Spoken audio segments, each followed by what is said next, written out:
अस्सलाम वालेकुम जी। वेलकम आपका काशी इलेक्ट्रॉनिक्स एंड रिपेयरिंग में।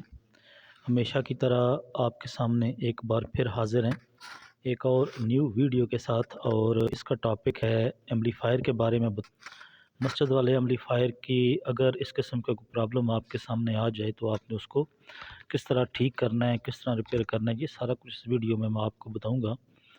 हमारी वीडियो को एंड तक देखिएगा, और जिन लोगों ने अभी तक हमारे चैनल को सब्सक्राइब नहीं किया उनसे हमारी रिक्वेस्ट है कि हमारे चैनल को ज़रूर सब्सक्राइब करें। तो इसमें व्यूअर्स जो प्रॉब्लम आ रहा है वो मुकम्मल तौर पे बंद तो नहीं है, लेकिन आवाज़ जो है इसकी ये मुकम्मल तौर पे बंद थी, बिल्कुल नहीं आ रही थी। और मज़े की बात यह है कि शॉर्ट बिल्कुल नहीं था, लेकिन वो भी मैं आपको यहाँ पे लाइव जो है चेक करवाऊँगा इसका भी, और इसका जो प्रॉब्लम हमें है वो भी आपको बताऊँगा। हमारी वीडियो रखिएगा। तो व्यूअर सबसे पहले जो आपने काम करना है, आपने यहाँ पे अपनी पावर सप्लाई चेक करनी है कि आया कि हमारे डीसी वोल्टेज जो हैं, जो हमारे ट्रांसफार्मर के बाद ओके हैं कि नहीं, वो तकरीबन 15। उसके बाद आपने इसी को लेना है अपनी ब्रिज से आगे अपना मेन कैपेसिटर जो है वहाँ पे। उसके बाद जो हमारी ईएमआई होती है, उसके कलेक्टर पे जो ट्रांसफर लगे होते हैं, उसके कलेक्टर पे जो वोल्टेज हैं वो आपने चेक करने हैं कि वो कितने आ रहे हैं, क्योंकि ये मेन सप्लाई जो है यहाँ इसकी वर्किंग होती है मेन सप्लाई की। तो ये चीज़ें जो है आपने यहाँ पे चेक कर लेनी है।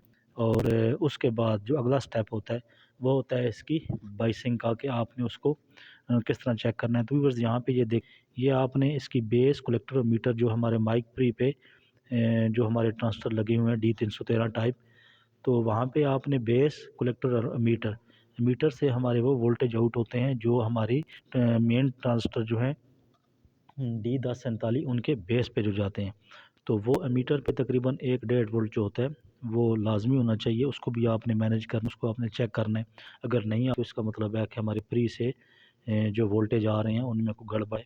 और उसके बाद ये ट्रांजिस्टर खुद ये भी ख़राब हो सकते हैं, जो हमारी माइक प्री पे 2 चैनल D1047 की दो पे ये लगा होता है। एक साइड पे एमीटर से एक बेस पे चला जाता है D1047 की, और दूसरे ट्रांजिस्टर की इधर से दूसरे D1047 की बेस पे हमें जो वोल्टेज मिलते हैं तकरीबन 1-1.5 वोल्ट। तो इसको हमने चेक कर लेना है। आप मल्टी इस मीटर से भी चेक कर सकते हैं। उसके बाद आप देखते हैं तो बहुत ज़्यादा जो है व्यूअर्स यहाँ पे जितने भी मैकेनिक्स हज़रात हैं उनका एक्सपीरियंस काम आता है। वो जब भी चीज़ को लगाते हैं, उसको ऑन करते हैं, कन्फर्म हो जाता है कि यहाँ पे प्रॉब्लम किस जगह पे आ रहा है। तो ये जो है तजर्बा, ये बहुत अहमियत का अमल होता है हमारी इस फील्ड में।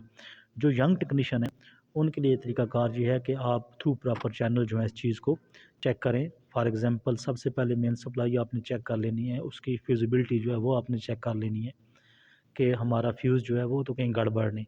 ज़्यादातर जो है 2 फ्यूज़ होते हैं किसी पे, और उसके बाद की आउट होती है उस पे एक फ्यूज़ लगा होता है। अगर वो फ्यूज़ गड़बड़ हो तो इसकी भी वो, तो यहाँ पे आपने इन 2-3 चीज़ों का ध्यान रखना है। उसका आपने अपने 47 है हमारे आउटपुट कटर जो है उनको भी आपने उनके वोल्टेज को चेक कर जो है उनके आने चाहिए। जब वो लोड पे जब आप आएँगे, लोड पे जब होगा तो तकरीबन 13-14 वोल्ट जो हैं वो रह जाते हैं। तो वैसे जो है 18 वोल्ट, 15, 16, 17, 18 इतने वोल्ट जो है वो लाज़मी इसकी कलेक्टर पे हमारे आने चाहिए। तो इसका मतलब है कि हमारी सप्लाई जो है शॉर्ट भी नहीं, और प्रॉपर सप्लाई जो है हमारी वर्क भी कर रही है। तो सप्लाई का इश्यू तो बिल्कुल नहीं। अब आ जाते हैं फ्यूज़िबिलिटी की उसको चेक करना कि हमारी जो है आउटपुट पे जो फ्यूज़ लगी हुई हैं उनको, तो वो भी यहाँ पे मुझे ठीक हैं। तो क्या हो सकता है, क्या मसला है? तो ये देखें यहाँ पे ये बाइसिंग की जो वायर्स हैं या आउटपुट की जो वायर्स हैं उनको आपने ध्यान में रख लेना है कि कहीं इनमें कुछ शॉर्ट वगैरह या ये कोई ब्रेक वगैरह तो नहीं। अगर ये भी ठीक है तो आपने तीसरा स्टेप जो है आपने अपने वॉल्यूम की तरफ चले जाना है। यहाँ से इनपुट जो है इसकी मिलती है और उसके बाद वो वॉल्यूम आउट निकालता है। तो ये देखें यहाँ पे ये हमारी 2 वायर्स जो हैं ये बाइसिंग की जा रही हैं। वो भी वोल्टेज मैंने आपको चेक करवाए हैं बाइसिंग वाले भी। ये देखें ये इसके बेस, कलेक्टर और एमीटर, इन दोनों ट्रांजिस्टरों के एमीटर से वो वोल्टेज निकलते हैं तकरीबन 1-1.5 वोल्ट जो है वो आपने बाइसिंग का लाजमी चेक कर लेना है। अगर ये बाइसिंग बंद होगी आपकी, तो मतलब है कि आपकी आवाज़ जो है, आपकी साउंड जो है वो कतन भी नहीं बनेगी, आप जो मर्ज़ी कर लें।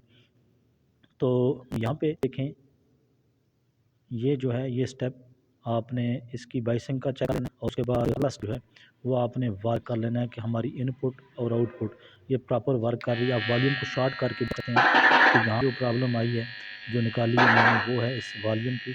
यहाँ पे मैं इसको लगाता हूँ तो ये यहाँ पे साउंड दे, तो इसका मतलब है कि हमारा वॉल्यूम जो है ये ख़राब है। और कितने वैल्यू का वॉल्यूम लगाना है ये देखें। यहाँ पे मैं आपको चेक करवाता हूँ। ये तकरीबन मोनो वॉल्यूम है, ये 50 के इसकी वैल्यू है। 50 के का आपने यहाँ पे इंस्टॉल कर लेना है। एक साइड जो है आपने उसकी ग्राउंड करनी है, और उसके बाद सेंटर जो है वो इनपुट, और उसके बाद साइड जो है वो इसकी आउटपुट निकालनी है। और ये मुकम्मल तौर पे यहाँ पे वर्किंग पोजीशन पे आ गया है, क्योंकि इसकी सप्लाई मुकम्मल तौर पे ठीक थी, कहीं भी शॉर्टेज नहीं थी। मैंने आपको थ्रू प्रॉपर चैनल इन चीज़ों को चेक करवाया है, और शॉर्टेज भी नहीं हो। अगर आपके पास सीरीज़ है और सीरीज़ भी ठीक काम कर रही है उस पे भी, तो इसका मतलब है कि मसला कोई और है। ये ड्राइवर ट्रांसफार्मर, चॉपर ट्रांसफार्मर छोटे जो हैं इनमें भी प्रॉब्लम आ सकता है, और इसका जो है ये वॉल्यूम का मसला निकला है, वो मैंने अभी आपको चेक करवाया है। और ये यहाँ पे लगा के उसके बाद मैं आपको माइक लगा के इसको चेक करवाता हूँ। और ये जो है इसका मसला वॉल्यूम का निकला है। मुझे उम्मीद है कि आपकी हमारी आज की ये वीडियो, आज की ये कावश पसंद आएगी। और व्हाट्सएप पे हमें रब्ता कर सकते हैं, कमेंट सेक्शन में हमें बता सकते हैं कि और आपको किस किस्म की वीडियो चाहिए। हमारा नंबर है 03453958 यहाँ पे माइक लगा के अभी आपको चेक करवाता हूँ, और कमेंट सेक्शन में हमें ज़रूर बताइएगा। मिलते हैं नेक्स्ट वीडियो में, तब तक के लिए अल्लाह हाफ़िज़। बहुत मेहरबानी, शुक्रिया।